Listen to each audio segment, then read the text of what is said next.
Hi, my name's Rachel, and today we're doing another Authors Behaving Badly. Today's author is Sarah J. Maas, who's the creator of a bunch of different series that, spoiler alert, are apparently intersecting. She's also the creator of certain characters whose anatomy we know way too much about. This is the part where I make a wingspan joke about a character named Raysan, who a lot of y'all really want to call Daddy. Speaking of Daddy, I want to ask, who are you calling Daddy in your life? And then use that to segue into today's sponsor. Today's sponsor is Ridge. They sent me a hat. Isn't this cute? It's a dad hat. Do you want to call me Daddy now? Well, if you're looking for a gift for the daddy in your life, Ridge is making it easy with one of their biggest sales of the year for Father's Day. Not just for fathers, but also for the dads in your life, or the daddies. Ridge makes phenomenal products, including the Ridge wallet, which expands to hold up to 12 cards plus room for cash while remaining as slim as possible. Think about like the old bulky dad wallet. Your old bulky dad wallet is sort of like a cell phone clipped to the belt of your khaki pants dad matched with a polo shirt. Ridge wallets are more daddy. Ridge has 30 plus colors and styles, including carbon fiber, burnt titanium, forged ember, and burnt Damascus. Ridge wallets are designed with RFID blocking materials that protect you from digital pickpocketers. They also have optional AirTag attachments so that you never have to lose your wallet again. Ridge has great accessories like this coin tray that you can insert into your wallet. My husband has one of those like special coins, and he was able to use the coin tray and insert it directly into his Ridge wallet, transitioning his dad wallet to daddy. It's been super helpful in keeping everything way more organized. They also have these phenomenal key cases that securely hold 1 to 6 keys and prevent your keys from jingling, which is a sensory nightmare for me. So I am digging my Ridge key case. You can get up to 30% off your order when you buy the Ridge wallet and the key case together. Ridge has over 3 million customers and 50,000 5-star reviews, and the Ridge team is so confident that you'll like it, they'll let you test drive it for 99 days. And you can send it back for a full refund if you don't love it. Personally, I think you're gonna love it, and the durable material means that each wallet comes with a lifetime warranty. You can find the best Father's Day gift for anyone in your life that you call Daddy by using my link ridge.com/readswithrachel. And right now you can save up to 40% off through June 15th. That's ridge.com/readswithrachel. It is in the pinned comment and the description box down below. And thanks again to Ridge for sponsoring this video. Let's get into the nitty-gritty. Sarah Janet Maas, which many of us call her in sort of a scolding way when she does something that we feel a little icky about, is an American fantasy romance author who was born in 1986. She's known for her Throne of Glass series, which has, I think, 7 books, and there's a novella? Well, it's like a novella set. She also has written the Court of Thorns and Roses series, which is still ongoing, and the Crescent City, House of Crescent... Which one is the actual series name, and which one is the book's name? I want to say Crescent City is the No. Crescent City is the series, okay? Which is still ongoing and doing crossover things. She is extremely well sold in her bibliography. She has sold over 12 million copies of her books, and her works have been translated into 37 languages. She graduated in 2008 from college in New York. She majored in creative writing and had a minor in religious studies. I would have hoped that that would have translated better into I don't know, like religious theme in her books, but I find that kind of weak in her books. She began writing Throne of Glass when she was 16 years old, as this one guy in my comments loves to point out to me. She wrote several chapters of the novel, and at the time it was called Queen of Glass. She put them on fictionpress.com, and it blew up. It was huge on the site. She decided to publish it, removed it from Fiction Press, did get it published, and it's sort of a Cinderella retelling, the Throne of Glass first book. The premise of it was, what if Cinderella was not a servant but an assassin, and what if she didn't attend the ball to meet the prince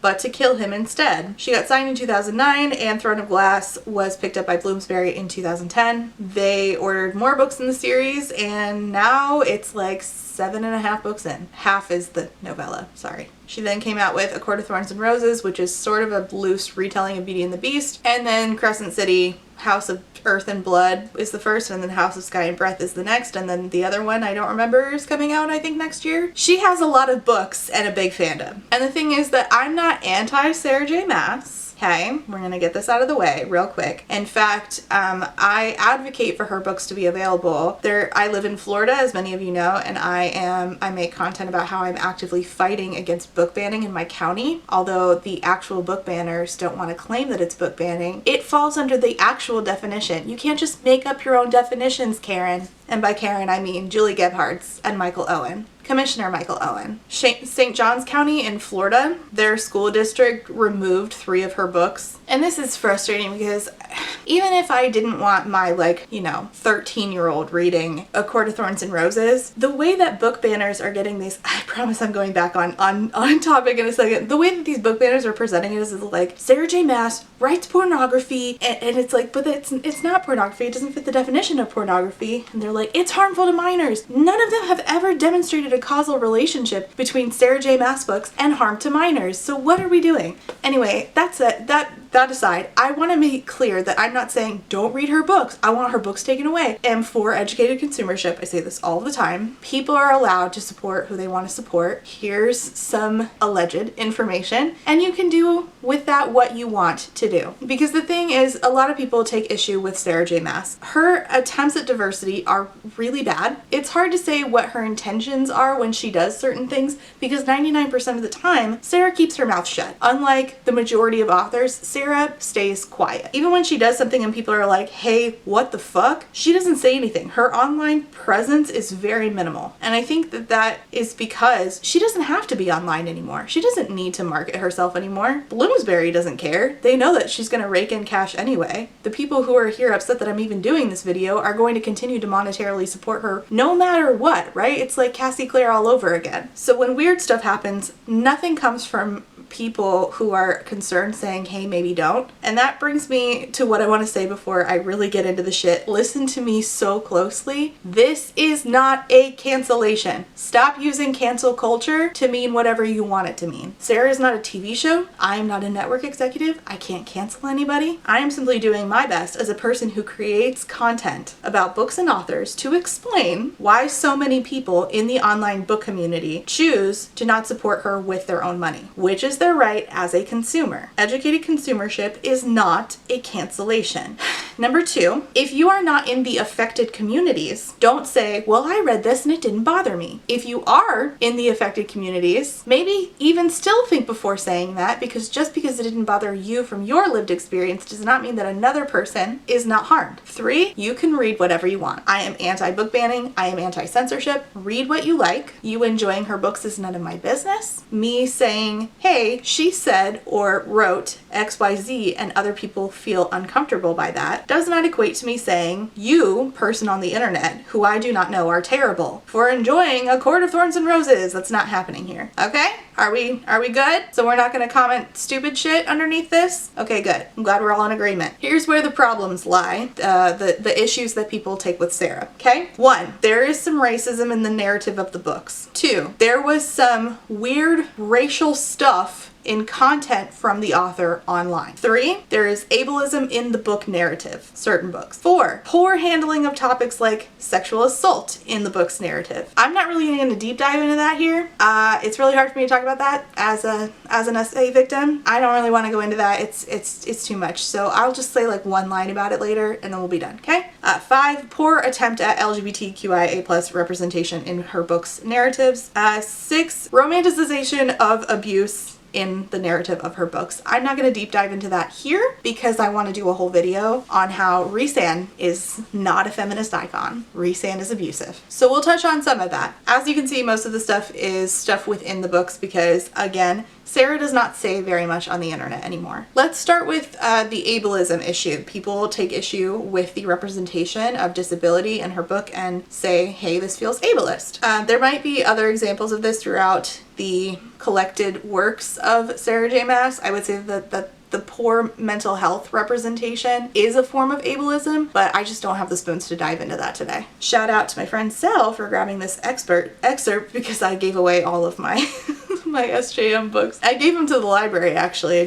I wasn't using them and I I didn't care about them anymore, so away they went. I do have some reviews of them down below if you want to see them. I also have a video of me using Rhysand quotes on Tinder. That was a fun time. Hand to the newly crowned King of Otterland had discovered that he hated one sound above all others, wheels. Specifically, their clattering along planks with nothing to do but sit in the wheeled chair that he deemed have become both his prison and his only path to seeing the world. And it just goes on and on and on about how much he hates his wheelchair. I know some people who are disabled see this and they feel like this is a good representation of the grief that happens right after you lose certain ability. My friend Sel, who is disabled, feels like this was just really gross representation. So as you can see, there's like differing perspectives in the community. However, that's not really where it ends. The problem most people have with the disability rep as far as Chaol and him being wheelchair bound is the use of the magical healing trope. The magical healing trope is a trope that's based on an ableist idea that a disabled person cannot be like whole unless that disabled person has their disability like rendered moot by some magical device. This is robbing disabled readers of representation, and representation matters. And it's also reinforcing these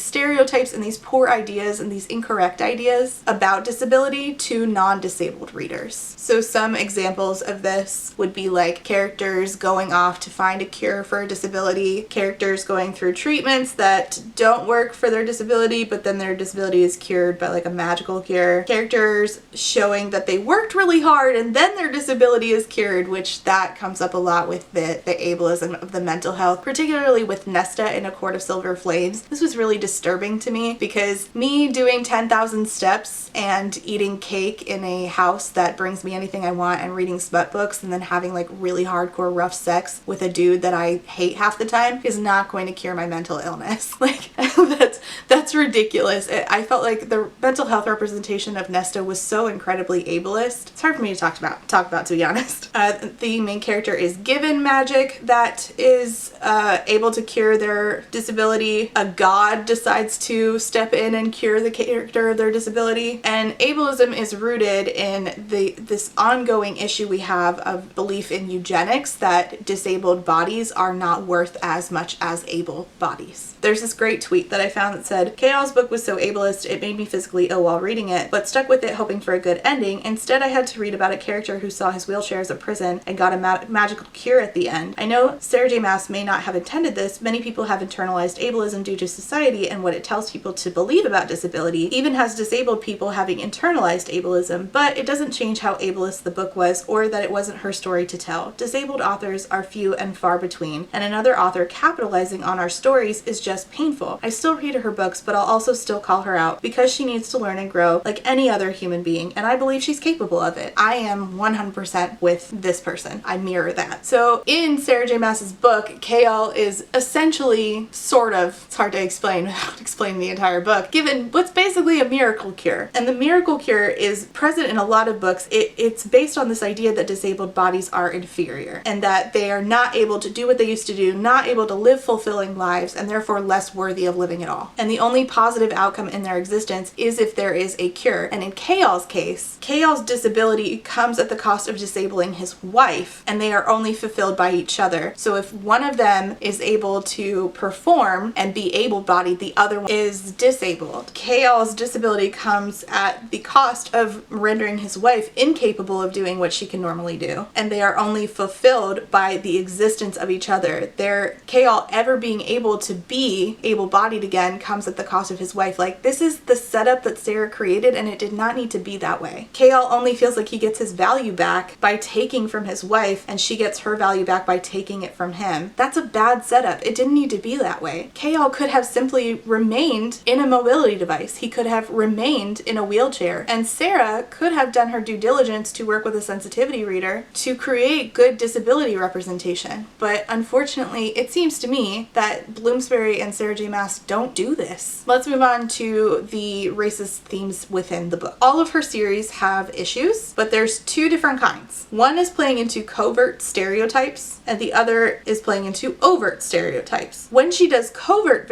stereotypes, as always with covert stereotypes, it's very insidious because she's able to do this thing where she never actually makes it explicitly clear that someone is a person of color. She never confirms or denies, as far as I can tell, allegedly. as usual, she remains quiet, and this lack of confirmation or denial makes it so that she gets credit if it's good rep, but plausible deniability if it's bad rep. Let's talk about the overtly bad representation of race and racial dynamics, and that is pretty obvious in Nehemia Edgar. Nehemia Edgar is a princess that is introduced in book 1 of the Throne of Glass series, which was Sarah's first book. She's the future ruler of her country, which is the country just below the country that we're set in, Adarlan. She's a princess. From a very young age, she has felt the weight of the responsibilities of taking care of her people. She's brilliant, she's kind, she's compassionate. Her country loves her people love her. She's also a rebel who uses smart espionage tactics, and she becomes very close with Selena Sardathian, who is the chosen one. So far, it's fine, right? The king of Adarlan is evil. Everyone, including Selena, knows this. Selena isn't willing to do jack shit about it in book 2. She's not willing to fight against the tyranny, who is Nehemia Edgar. So Queen Elena, who's basically like a force ghost, and Nehemia, who is Selena's friend and a princess, have this conversation privately in Crown of Midnight, right? It says, one of them has to break, the queen said to the princess. Only then can it begin. I know, the princess said, but the prince isn't ready, talking about Dorian. It has to be her. Then do you understand what I am asking of you, says the queen. The princess looked up. When she looked back at the ancient queen, her eyes were bright. Yes, then do what needs to be done, said the queen to Nehemia. And according to Sarah J. Maas, because this is what she wrote, what needed to be done is that the black girl needed to die in order to like ignite the white girl and have her spring into action finally. Nehemia brings about her own murder because she's a very smart spy. So she sets things up so that she will get murdered just so that her white best friend will finally do what she needs to do. So what Sarah did here was to combine two very common stereotypes used in media dating back centuries. One is the mammy and 2 is the mystical minority, which goes by another name that I'm not going to say. The mammy stereotype I have talked about in different books, specifically in A Gentle Tyranny by Jess Corbin, that it was heavily present. Nehemia doesn't fit all of those attributes of that particular stereotype, but the main one is there, that she exists to serve the white main character. Another example of this is in the book, the movie and the book, The Help. And in a similar vein is the mystical minority stereotype, where she has magic, but it only exists in the story for purposes that serve the white main character. So purposes outside of herself, right? Outside of Nehemia. Stereotypes like this are a problem for the same reason that stereotypes are always a problem. They are dehumanizing. Nehemia is the only black woman in the story and one of very few people of color, and her entire existence is that of servitude. Her existence, her magic, her death even, everything about her was actually about Selena. And Sarah really couldn't have thought of another way. She's a writer. She went to school for creative writing. She couldn't have thought of another way for a catalyst for Selena to do what she needed to do. And Sarah really could not think of a catalyst that was not killing off the only black girl. To me, that's simply the mark of a poor writer who falls back on stereotypes rather than doing the work to break them. So that's an example of overtly bad rep. Let's talk about covertly bad rep. So let's start with Amren. Amren is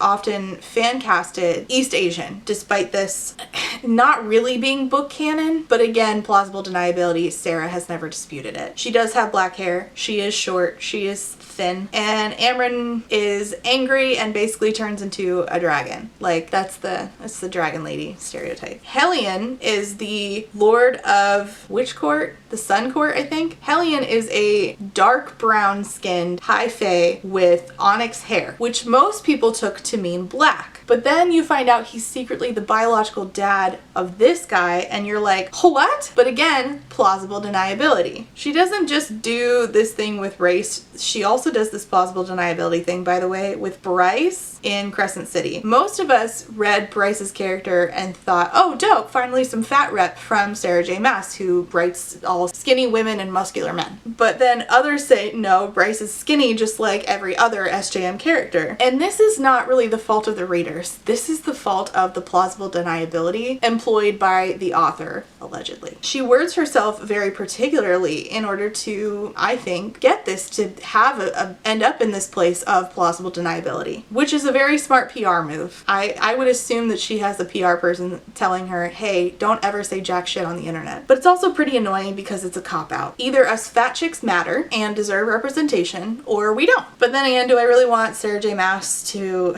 try and get it wrong like she normally does, because assumedly her and Bloomsbury refuse to hire any sensitivity readers to help get these books right. I don't know. I want her to try and get better. I think she can. Like, I have faith in her. All she has to do is employ own voices, reviewers, sensitivity readers. Like, get the people who you're trying to represent to help you do it correctly. Let's talk about the Illyrians. I'm too tired to make a wingspan joke, I'm sorry. The Illyrians are a race of people who live in the mountains in Rhysand's territory in Prythian, which is the Night Court. They are a minority. They have wings and are tannish. They are olive-skinned. They are, I don't know. Again, plausible deniability. They have tattoos. Actually, that's really it. Mountains, wings, tannish, tattoos. And they're hot. Everybody's hot. But they're like backwards and described as savage and are misogynistic. And then when you bring this up, people say things like this in my comment section and I'm like, I wouldn't say that. So they're described as like savage, they're misogynistic, the men are all super strong and love to fuck. That's the whole of their race and their culture. That's it. That's all you know about this obviously like marginalized group of fae. And Cassian, Azriel, and Rhysand frequently talk about the Illyrian culture in a way that's like kind of uncomfortable because like they are the only good ones, right? They're the ones who straddle the line of both cultures. They're the good ones who believe in like not abusing women. The self-hatred from Cassian and Azriel, but like Azriel especially, is kind of like yoiks. Okay, so Azriel is the bastard son of an Illyrian High Lord, and for 11 years he lived with his father, his stepmother, and 2 older half-brothers. The 2 boys and their mother were shitty to him, and while living in his dad's house, the stepmother kept Azriel in a cell with no windows, and he was allowed to come out for like an hour a day, and he was only allowed to see his mother for like an hour a week or something. He wasn't allowed to train, he wasn't allowed to fly. His stepbrothers like poured oil on him and lit him on fire at one point to see like what would happen if you like to him, because he has Illyrian quick healing powers, and that's why he has scarred hands, because his stepbrothers like lit his hands on fire. And then he gets dumped at the age of like 12 in the Illyrian training camp, and they're like, wow, you're awesome because you have shadow singing gifts, whatever the fuck that means. It's never explained. And he meets Rhysand and Cassian, the other good ones, and then Rhysand's mom takes him in. And then Rhysand's dad, not an Illyrian, was like, these dudes are like really powerful, and then put them all in positions of like servitude to him in his army essentially. Again, she has plausible deniability, but all of this screams like weird and sexualizing certain groups of men, groups of like warrior men who are seen as savage and backwards. Like that's ick. And then there was the thing with the post about, she posted about Breonna Taylor, except no, she didn't. She posted about her own book and also just shoved Breonna Taylor in there. This is where a lot of people were like, I'm all done with her. Understandably so. Here's the post. In case you missed the reveal earlier, here's the A Court of Silver Flames cover. I hope it's a bit of light for you guys today, given the appalling lack of justice for Breonna Taylor and a president doing his best to undermine and destroy our democracy. And while I'm truly so thrilled for you guys to read Nesta and Cassian's book in February, and I love this artwork so much, I also want to encourage each one of you to get out there and vote this November. Vote for people who will protect and nurture our democracy. Vote for people who recognize and will fight the racial injustice in this country. Vote for people who will battle climate change and pull our planet back from the brink. Vote, vote, vote, because no election has ever been more important, and the future of this country and this world depends on you. It was not really about Breonna Taylor. It was about her book. Breonna Taylor gets mentioned, and then it was about voting. This post is still up as I am filming this. Today is, what, May 9th, 2023? This was 2020. It's been 3 years, and she's been told, hey, this is making us really uncomfortable, and it's still up. It has not been edited or changed despite people asking. I have no idea what the intention was here. Assumedly, it wasn't malicious, but the intention doesn't really matter. The impact matters. There was quite literally no reason to just shoehorn in Breonna Taylor. The way that Black women expressed like how they were feeling upon seeing this, which they explained to her in the comments, that's the impact that mattered. Explaining to her saying, hey, look, this looks like you're using a Black woman's murder at the hands of police to promote your new book. There is no reason why you couldn't have made this into into 2 posts. Making it into one post makes it clear that Breonna Taylor and her murder is not being prioritized here, and if you're going to talk about her at all, it should be. This feels very performative. This feels dehumanizing. You're using her to promote your book series, a series that is not very diverse. I mean, you killed off a black girl to promote the white girl's story. This feels opportunistic at the hands of a black woman. Like, all of this was told to her. She lumped in 3 things that should not have been lumped together. If she felt very strongly about her book cover, post it. Do it. If she felt very strongly about voting, post that. Do it. But if you're going to talk about a black woman's murder, don't shove her name into a post where you talked about your book cover and voting and then sandwiched in a murdered black woman in between those 2 things. I'm happy that she sees Donald Trump as the piece of shit that he is and was when he was our president. I'm happy about that. I'm happy she's encouraging her fan base to vote. I'm happy that she acknowledges climate change. I'm happy that she encourages her fan base to do the right thing. But it cannot be understated how shitty it is to simply sandwich a black woman in between 2 things that she was trying to talk about. Breonna Taylor was not prioritized by the county and the police officers who murdered her in her life, in her death, and after her death, because there has been really no justice for her. The first words in this post are, "in case you missed it." The last words in this post are about voting. Breonna is a small sliver of this shoved into a post. She deserved better. If you're going to talk about her at all, make her a priority. People are going to say like, well, she was trying to get eyes on it. As it's been pointed out, this is Sarah J. Maas. She barely posts anyway. When she does post, it is going to get eyes on it. There was no excuse for this, and the fact that it is still up is really weird. The fact that Bloomsbury has said nothing is really weird. Let's talk about her LGBTQ, her rep in her books. Listen, as a bisexual, pansexual, I'm tired.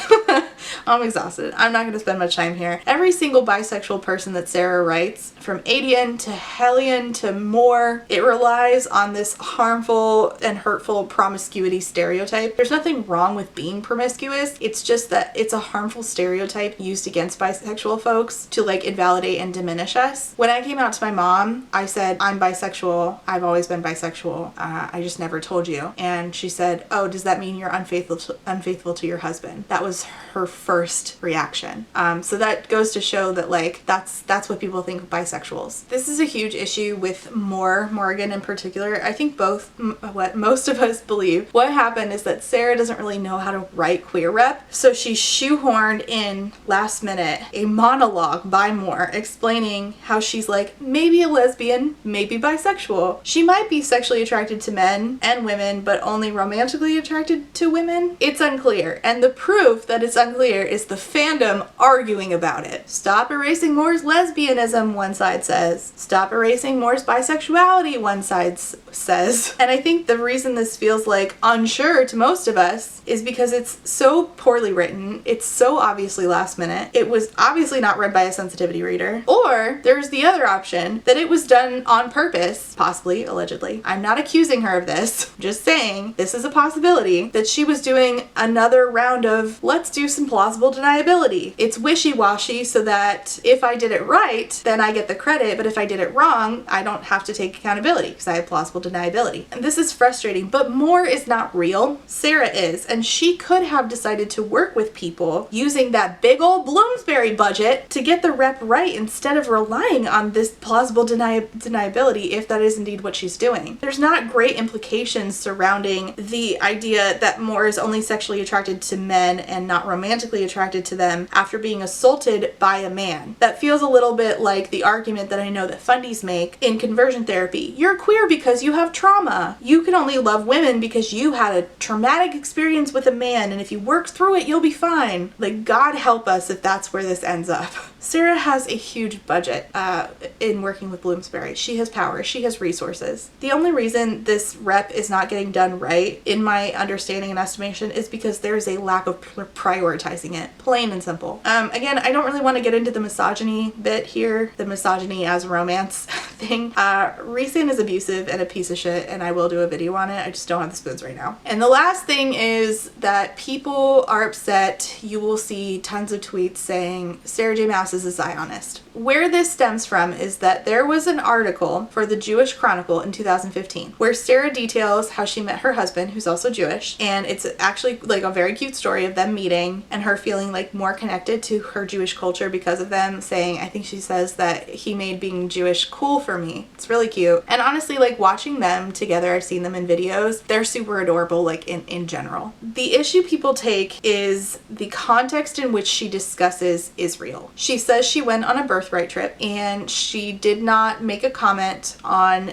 the occupation and annexing of Palestine, which cannot be divorced from the conversation, and her seemingly supporting the IDF by supporting her grandma who volunteers with the IDF. So it says, raised in New York City by her Catholic mother and Jewish father, Maas attended Hebrew classes and was bat mitzvah. Bat mitzvah? Is bat mitzvah the right word? I don't know. Was bat mitzvah, but really connected with Judaism at college when she met her future husband Josh. He was the president of the college Hillel and made Judaism cool for me. Birthright reinforced this. The wall on Shabbat was one of the coolest experiences, full of joy and energy. I left Israel overflowing with pride. It's a magical, welcoming place. Even with all my traveling this past year, I made sure I was home for Passover and I had my grandma around. She is 86 and a Holocaust survivor and still volunteers regularly at an Israeli army base. It was very special to have her at my house. A family trip with her grandma to Israel, said Maas, would be magical. I'm trying to be very careful in how I discuss this. I grew up in a family who I no longer agree with on anything. And they fully support Zionism as a political idea. I grew up in evangelical fundamentalism in the United States. My family still very much holds onto these beliefs because they believe that supporting Israel means bringing about the end of days. And also my family heavily appropriates Jewish culture. Well, on my mom's side. My dad says things like Palestine does not exist and is like very anti-Semitic, says that the Antichrist is going to be Jewish. So like what I grew up knowing was really bad, and I'm still trying to unlearn a lot of anti-Semitism that was taught to me, and still trying to keep my kids from learning some really anti-Semitic shit that my mom believes in despite thinking that she's being supportive. But I fully support and affirm Palestinians. I see that their rights are being stripped. I see what's happening in Gaza and the West Bank. I see the human rights violations carried out by the IDF, and I am supportive of the liberation of Palestine. I do not support the IDF, but I also know that the term Zionist as a term has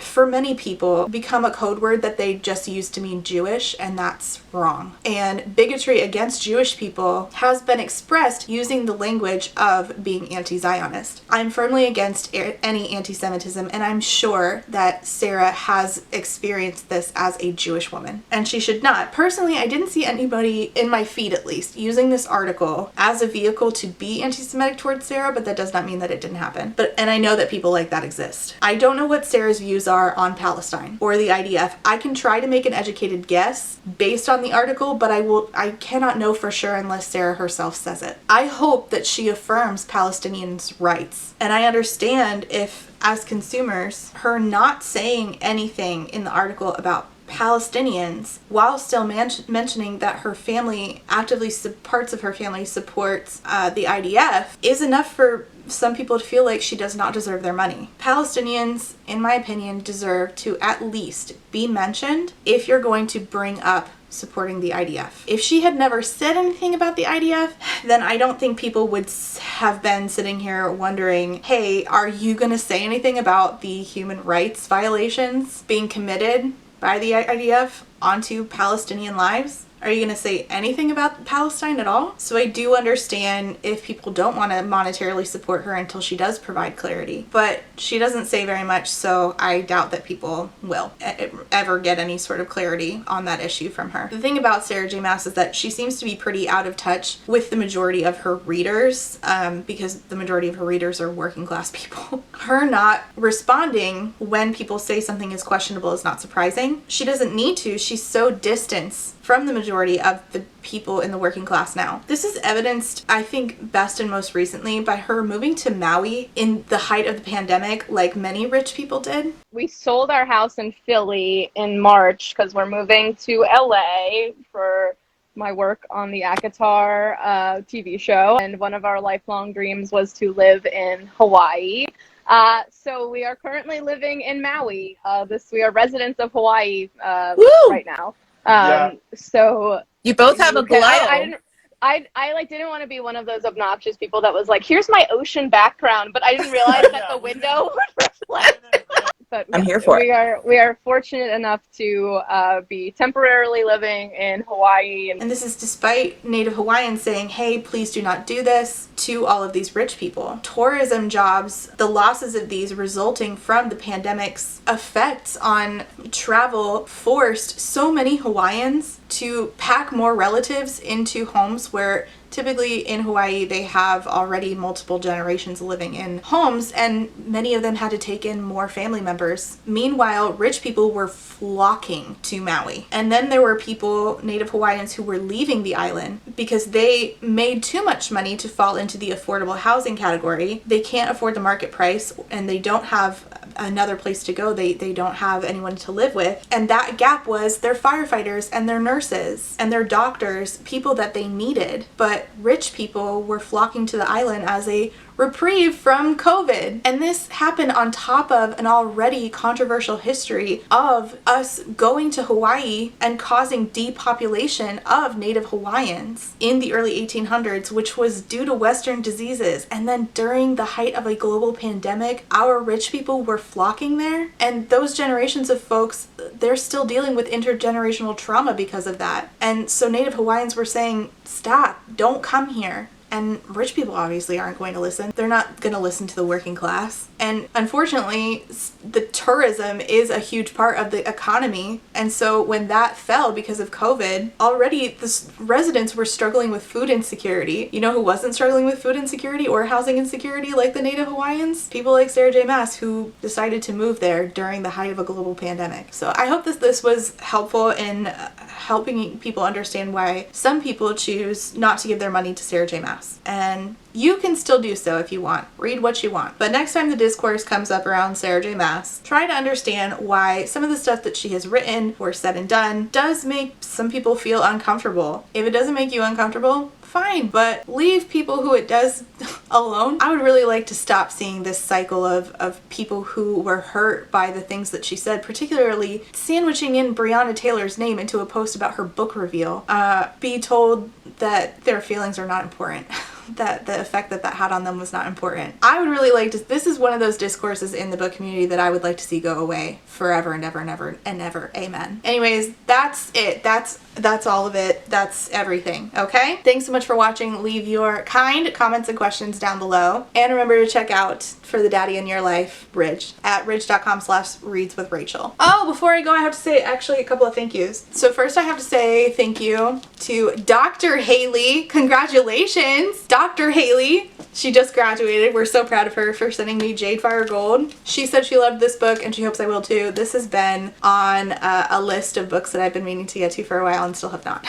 This is about an orphan and a guy who wants to reclaim the throne. That's all I know about it. I'm very excited to get into it. Her destiny, his revenge. We love revenge here. I also have to say thank you to Kat for sending me, I'm so excited.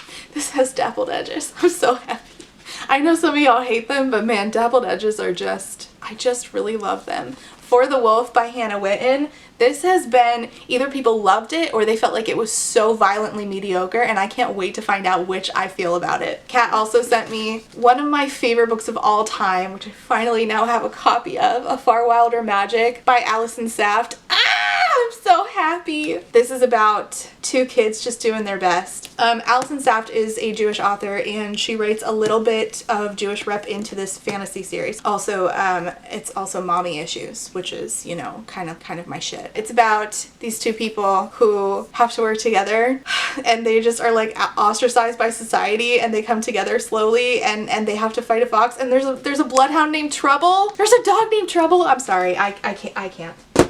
Kat also sent me Nightbirds. I'm gonna be honest, I don't know what this is about. It just has a beautiful cover, and I know it's fantasy. That's really all I need to know.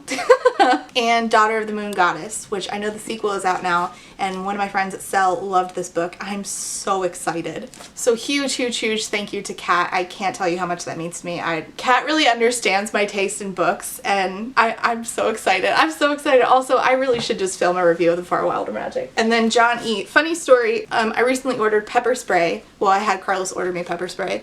And when it came, I was like, oh, my pepper spray's here. And I go outside and there's a box, but then there's 2 other boxes. And I was like, oh no, Carlos must have ordered me like 3 different things of pepper spray. And so I'm going and I'm like, all right, well, I can figure out things to do with 3 cans of pepper spray. I'm so stupid. It wasn't 3 cans of pepper spray. How would he have misordered 3 cans of pepper spray? It was books. Idiot mode. John E. sent me the complete graphic novel by Art Spiegelman of Maas, which is the real life story, but told as if Spiegelman's family were mice and the Nazis were cats. This is one of those books that has been getting banned in the United States, and for that reason I am going to do a full read of it and then talk about it, and going to continue talking about book banning because I'm going to fucking fight the fascists in the only way I know how. Reading books and being snarky. Johnny also sent me A Dark and Starless Forest by Sarah Hollowell. All I know about this is that it's gay, has fat rep. She kind of looks like me. Oh shit. And I know the tagline for this was like, there's something in the forest and it's violent and angry. You say no more. Violent, angry forests are kind of my jam. I love angry forests. The angrier the better. The forest deserves nice things too. Maybe it's outrage is deserved, okay? And then Wings of Ebony by J.L. I've been wanting to read this for a while. My friend Neeks said that it was very good. I know the sequel's out, so that's exciting, so I don't have to wait. And this is about sisterhood bonds, which I am very excited. I just read I just read a Stephanie Garber book, and Stephanie Garber is terrible at writing sister relationships. This is about a girl named Rue, and her mother is killed and then her sister is kidnapped and she has to go to like this other world where there's angry gods, I think. Say no more. I love sisters on a quest to find their sisters. I love that shit. I eat that shit up. Okay, that's it. I can't think of anything else I need to do before I go. Thanks so much for watching. Thank you all so much for the books. I really appreciate y'all. And I will see you next time. Bye. Hello, it's Trash Can Rachel. Before I go, I have to say thank you for being a friend to my Therapy Bills patron. Alexander, Allie Magpie, Amanda M, Ash, Ashley B, Bubble Tea, Chris, Claire, Des Roberts, DJ Kremer, Emperor's New Blues, Eric D, Harley, Jack and Jill, John E, Casey McKenzie, Kate W, Kelly K, Quinn, Lex, Lula, Molly, Mrs. Kittybug, Alice, Peggy Lou, Witch Bitch, Rain, SJ, Samar, Scarlett, Shiny, Sierra, SMK, and Zachary. Thank you all so much for being a friend. Before I go, I have to say thank you for being a friend to my Potato Search Marxist patrons, and those are AM Angel, Aiden, Alicia, Amanda D, Amanda B, Andy, Angelica, Anita, Artie the Ninth, Ashley H, Aubrey P, Ava, BB, Blythe, Bookish Barbie, Ray, Bree, Brenda, Bryn, Caitlin, Carlin, Catherine, Kathy, Chris, CJ, Colleen, Courtney, Corwin, Darren, Deandra, Deborah, Diet Goth, Dorian, Dorothea, Ebby, Eden, Elise, Ember, Emily A, Emily L, Faith, Grace, Gracie, Hannah C, Hannah T, Harpy Kuro, Hello There Darling, Ilianaka, India Inks, JM Tennant, J is on Olympus, JT, Jen with 2 N's, Jennifer T, Jenny, Jillian, Jules, Kaylee, Kat, Katya, Keely, Kylie, L. Lindbergh, Laughing Cat Dog, Laura Garcia, Lauren B, Library of Scars, Liz Cardigan, Lustful Octopus, Martin, Maddie, Marcella, Marquita, Maz reads sometimes, Melara, Meow Meow, Morgan R, Moth, James, Nat, Natalie, Never, Nicole G, Nicole R, Nicole T, Nikki, 9 Binary, Paige E, Paige P, Focklove, Pixel Stars, Puratheon, Quill, Rachel B, Raquel, Rat Sarah, Reba, Rebecca, Ren, Robin L, Rowan, Other Rowan, Samantha, Sammy, Sarah H, Sarah K, Sarah the Bear, Scarlett, Shanae, Shannon, Shayna, Sheena K, Sean, Sophia, Stephanie, Steven, Talia, 3 Old Dogs, Tiana, Trashcan Teddy, Sev, Valentine, Writer A, and Yesenia. Thank you all so much for being a friend.